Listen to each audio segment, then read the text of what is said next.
Narito po tayo ngayon sa Taguig kung nasaan ang mga bahay ng mga Mindanao at Maranao.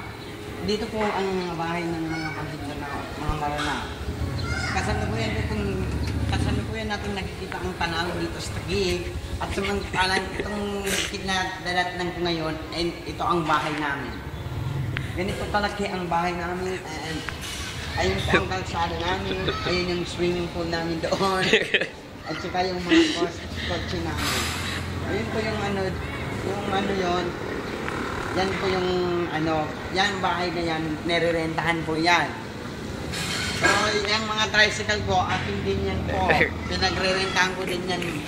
Pero kung ikaw ay bibili, maaari kang bumili. Okay.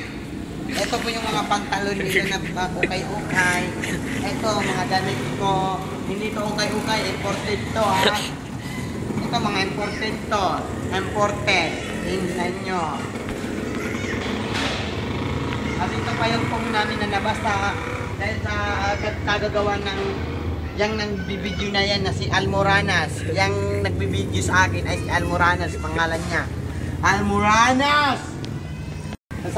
Kasalukuyang nababasa. At hindi pa ito tumutuyo. At tingnan nyo naman po ang ganda ng tanawin dito sa Taguig. At ito po ang mga bahay ng mga Maranao. Yan po, mga bahay yan ng Maranao. Kaya ako po si Danding Kwangko nag-uula para sa Walay.